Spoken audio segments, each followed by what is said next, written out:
is having an ability considerably higher than the norm or much greater than your peers. Having a gap that's so large that you say, that's greatness. Wilt Chamberlain is the most dominant NBA player in the history of the game. His ability is so great, or was so great, that in order to compare other players to him, to put them on the same level, they had to accumulate team accomplishments in order to put another player near Wilt Chamberlain. He has scored more points in one game than entire teams. There have been 30 years where entire teams could not get over 100 points, and Wilt Chamberlain did it in one game. He came up during a time of racial segregation and Jim Crow law, where many people were discriminated against, especially the people of his ethnicity. So they never wanted to acknowledge his ability and his accomplishments. There has been an attempt to erase him from history, to take down or lower his greatness. They come up with the ring argument, saying this player had 11 or 6 or 5 championship rings, which is a team accomplishment. And this is the only way that they can minimize the things that he has done as an individual to assist his team.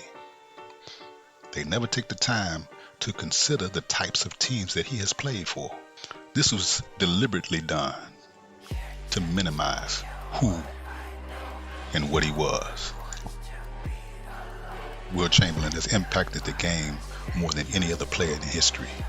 He has been elite in every category: scoring, rebounding, assists, steals, and blocks.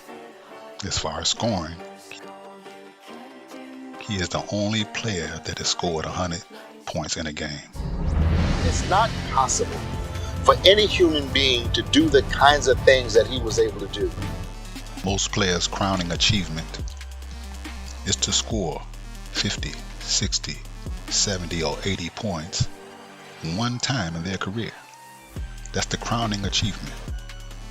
But Wilt Chamberlain has scored 50, 60, 70, 80, or 100 points multiple times in a season, multiple times in his career. Yet this is overlooked. Let's take a look at Wilt Chamberlain's points scored in comparison to his peers. He has scored 100 points once. No other player has done it. He has scored 78 twice. No other player has done it. He's scored 73 points. One player has done it. He has scored 72 points. 2 other players have done it. He scored 71, 70 points or more times than all other NBA players in history combined. 68, 3 times. It's been only one other player that has done it. He has scored 67 twice. No other player has done it. 66 twice. No other player has done it. 65 twice. Only 2 other players have done it. He has scored 63 5 times. Only one other player has done it. He has scored 62 8 times. Only 3 or 4 other players have done that. Let's look at his 60-point games. Wilt Chamberlain has scored 60 points 32 times. Kobe Bryant did it 5 times. Michael Jordan did it 4 times. Kareem has never done it. He has scored 50 points 118 times. Jordan has done it 31, Kobe 24, Kareem 10, and LeBron only 9. He has scored 40 points 271 times.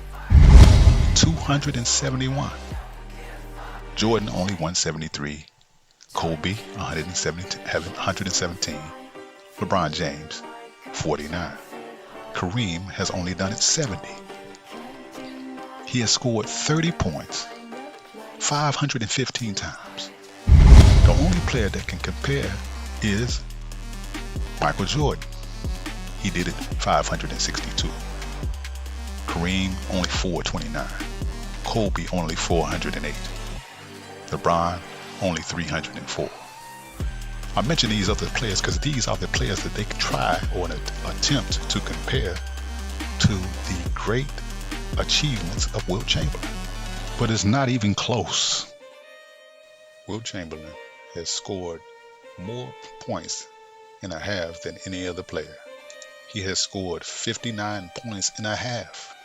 Some of the players that they compare Wilt to has never scored 59 points in an entire game. And he has scored 59 points in a half. They attempt to compare Kareem Abdul-Jabbar to Wilt. Kareem Abdul-Jabbar has never scored over 55 points, but Wilt has done it in a half. LeBron James has only surpassed it once in his entire career, and he has played 20 years. He got 61 one time, but Wilt Chamberlain has scored 59 points in a half.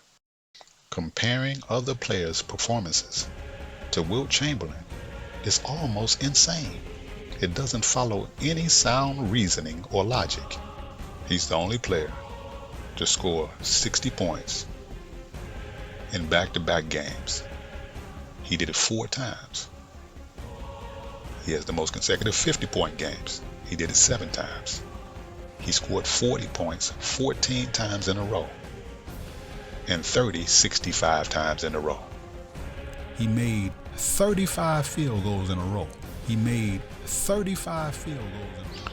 Now let's look at rebounding. Wilt Chamberlain snagged 55 rebounds against Bill Russell, who some say was greater than Wilt. This abolishes the false narrative that Wilt Chamberlain played against lesser talent. No matter the talent, he still had the same type of accomplishments, no matter the competitor he went against. Wilt Chamberlain got over 40 rebounds 15 times in his NBA career. Wilt Chamberlain totaled 30 rebounds in 25 separate games as a rookie. No other player has done that. As a matter of fact, all the NBA players combined since Wilt Chamberlain retired hasn't even gotten close. He has totaled 30 rebounds and 30 points 124 times and 192 games with 30 rebounds. No other player is even close. No other player can even get on the list of his rebound greatness until you drop to 20 rebounds. He has a career rebounding record of 22.9 points, most seasons leading the league in rebounding, which is 11. He has the most seasons with 1,000 or more rebounds, which is 13. He has led the league in rebounding with 27.2 rebounds per game. He has gotten over 2,100 rebounds in one season. He has gotten 55 rebounds in a game, and that was against the Boston Celtics with Bill Russell. He has gotten the most rebounds per game as a rookie, which is 27, and the most rebounds in the season as a rookie, and the most rebounds in a half, which is 26. He has had the highest rebounding average in a playoff series, which is 32 per game.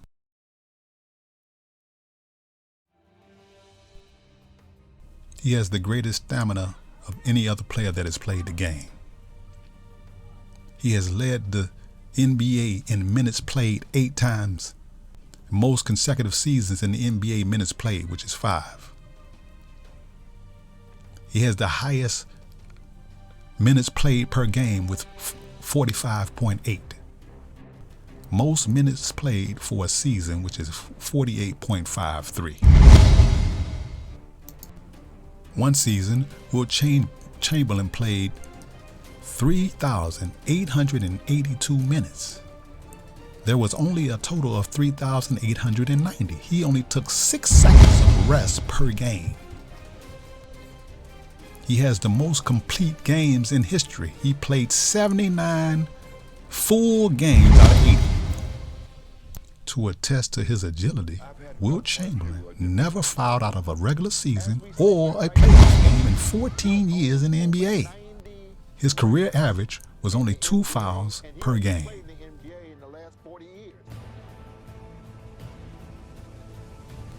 Many say, well, Wilt Chamberlain played against a lot of short guys that were plumbers.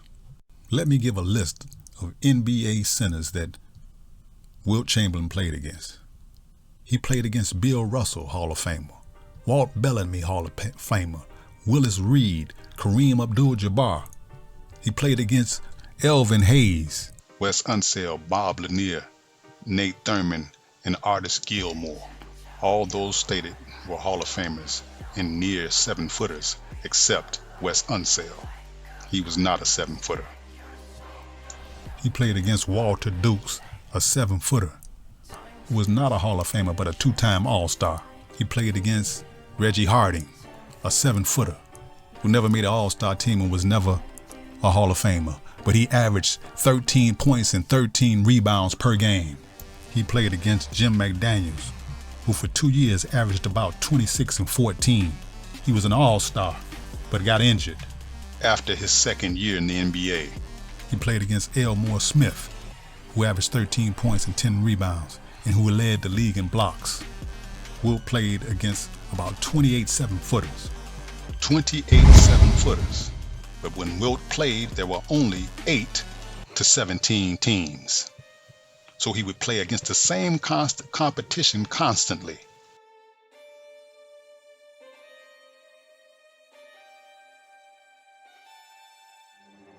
Now, let's look at his assists. He has the most assists in a season by a center in the entire 75-year history of the NBA. He has the most assists in one season by a center. He is the only center that has led the league in assists per game in a season. Now, this should be taken into consideration, and this is something that many do not explain. During the time of Wilt Chamberlain, in order for a shot to be an assist, you had to catch it and shoot it. But in today's game... Watch this play closely. I'll explain why in a minute. Okay, LeBron moves. He passes to 80. 80 stutters. 80 takes 2 dribbles and then begins a layup drive to the basket. LeBron James was credited with an assist on that play.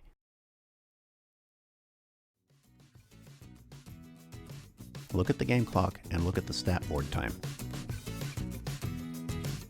This is starting a play from scratch. This is making your own move. That was 2 moves to get to the basket. It wasn't an assist when I used to play. It wasn't an assist. An NBA player can catch the ball, dribble it multiple times, and it still can be considered an assist. So his assists were under stricter rules. Yet he has still led the NBA in assists as a center. Even to this day, Wilt Chamberlain had 702 assists in the season. Nikola Jokic is second with 678. But Wilt also holds the 3rd position with 630.